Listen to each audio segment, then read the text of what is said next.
reluctantly went and found a therapist. The first therapist I found was a woman. She cried more than I did in the first session. I'm gonna be honest with you guys, and this is all while I'm married, and I did not fuck her, but I'm like, one, I want to fuck her. Yeah. 'Cause I'm fucked up. You understand that, right? Yeah. So a woman who cries is like a fucking gazelle that's got a broken leg, and the line's like, I'm not even hungry, but I gotta eat you. Power Project family, how's it going? So no matter what diet you're on or no matter what supplements you take, it's necessary as you get older to know what's going on under the hood. That's why I've partnered with Merrick Health. They're the premium telehealth clinic owned by Derek from More Plates, More Dates. And we have a panel that will allow you to get all of your labs done and checked in a super easy fashion. Andrew, how can they get it? Yeah, you guys got to head over to merrickhealth.com/powerproject. And at checkout, enter promo code PowerProject to save $101 off of this comprehensive panel. Links to them down in the description, as well as the podcast show notes. Yeah. I didn't look at it as a negative. Like, I didn't look down upon it. I just was like, this is how dumb we are as men, bro. I was like, oh, that's for men who are really fucked up. Yeah. Well, how much more fucked up can you get? Being molested by two older boys, feeling unlovable, broken, shame, rage, confusion, having the nastiest fucking sex life ever. Like, so nasty where I would go to the doctor and be like, I 4 chicks this morning and things are all popped out around my crotch, like, you got to give me medicine. And he's like, that's actually just from the waistband of your underwear, because you've just been hot and sweaty and nasty all. Like, that's just fever blisters. Yeah, just wash yourself, You're just son. chafing. Are you wearing a condom? No, it doesn't feel good with the condom. Like, that's how, like, if that's not fucked up, yet I'm like, oh, therapists are for fucked up people. So I never look down on them. I'm like, I'm just not fucked up. I'm normal. It's so easy to, I'm guessing, who's that dude who would eat boys? Jeffrey Dahmer, right? Oh, yeah. I'm guessing he's like, I'm normal. Everything's fine. Like, you like hamburger, you like steak. I like eating humans. Why would I need help? Why would I need help? And I think that's the problem. Like, we don't see our own shit. Again, the ego will shield and soothe. So my ego was like, no. A therapist is for fucked up people, for hurt people, for broken people. I'm fine. So I didn't. But thankfully, that panic attack that I had, this is how funny the universe is. That panic attack that I had when I was 38, 10 years ago, led me to the doctor, because my wife's like, let's just have your heart tested. EKG test, stress test. Hey, your heart's fine. But you have stress, anxiety, dealing with all that shit. Yeah. Here's Xanax. 4 days of Xanax. Like, I'm like drooling out of the side of my mouth. I got zero creativity. I call the doctor. I'm like, hey, man, at this point, my business is going to collapse if I just keep using Xanax, because I have no urgency and desire to work. But good news is I don't feel anxious for 4 days. Like, this is fantastic. All right. What's the alternative? Do you have another drug? He goes, no. Have you considered talk therapy? I was like, fuck. But because I love money, because money to me is a vehicle to meaning, I get to help those charities. Like I said, Shriners, Toys for Tots, Compassion International. I was like, I need a lot of money. I want to give my family the fucking awesome life that we have. I want to make that even better. And I want to help these causes that make me feel good. So I reluctantly went and found a therapist. The first therapist I found was a woman. She cried more than I did in the first fucking session. I was like, all right, one, I'm gonna be honest with you guys, and this is all while I'm married, and I did not fuck her, but I'm like, one, I want to fuck her. Because I'm fucked up. You understand that, right? Yeah. So a woman who cries is like a fucking gazelle that's got a broken leg, and the line's like, I'm not even hungry, but I got to eat you. But yes. Did her mascara run though? Because like that will. Bro. Okay, look. You know what I mean? on the off chance my wife hears this, She will. I'm not going to go into great detail about it, but I was like, all right, this is going to lead to very, very bad things. Yeah. And like all types of weird fantasies, because it's her couch, her office. I get the power trip. You get it. Yeah. Second therapist, I'm like, dude, go find a male therapist. He was probably in his late 30s, young, and I can tell he was intimidated by me, and I could wordsmith him because I'm pretty intelligent. I could wordsmith him and not talk about the stuff that he wanted me to talk about.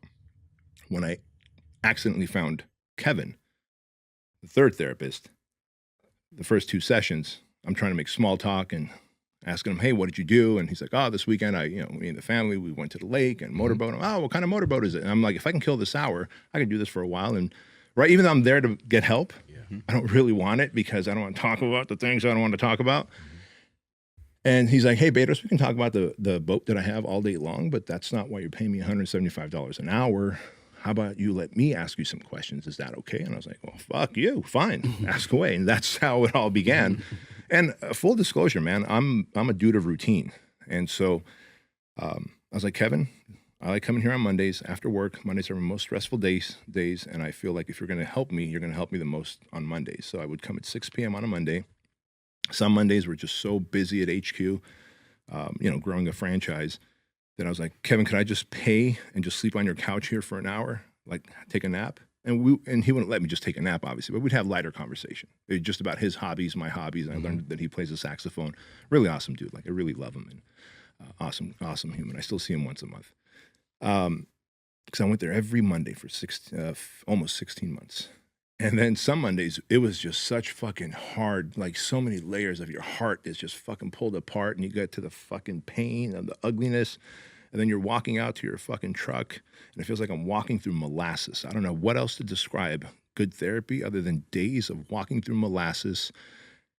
And then 3 days after the session, you're like, fuck, that's what happened to me. That's that one time, that's it. Like, something he said on Monday, like, boom, Thursday, it hit me. I got it, right? And all of a sudden you're not walking through molasses only to go back on Monday and find yourself in molasses again. But one molassesy trip at a time led to that. And Kevin ultimately made me write a letter to myself, to my younger self.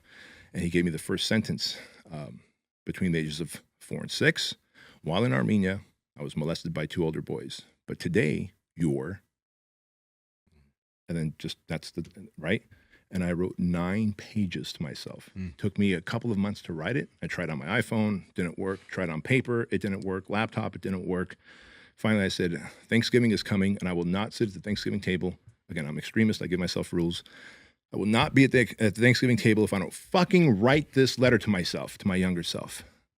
And so 2 days before Thanksgiving, I typed it all up, sitting in my car close to a Starbucks so I could ride their Wi-Fi, crying in my Tahoe. I was driving a Tahoe, just fucking crying on the keyboards, typing out to this young fucking kid what happened to him and who he is now and the impact that he's making now. And I fucking hit send to Kevin, and it was just such a fucking relief. And then we spent the next few months going line by line and unpacking 9 pages that I wrote to this little boy. Because what I didn't tell you is when Kevin asked me what happened to you as a little boy, I said, nothing happened to that little kid. What happened to that little kid, I've dealt with. He goes, can you say what happened to me?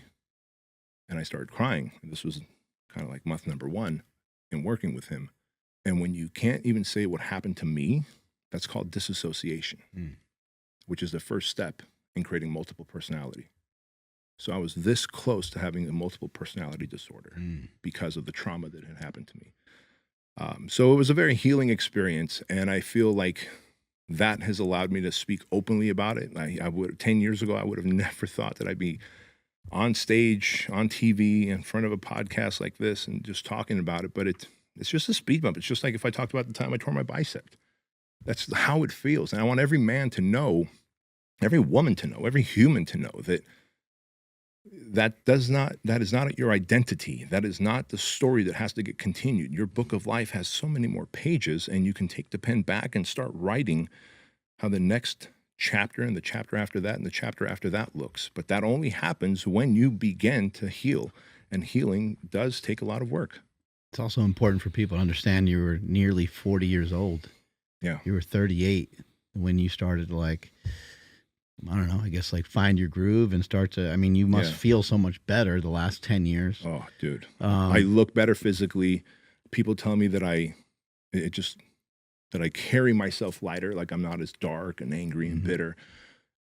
And I really believe, like, there is weight to trauma. There is emotional weight to trauma. Like, comment, subscribe, and share it with some friends.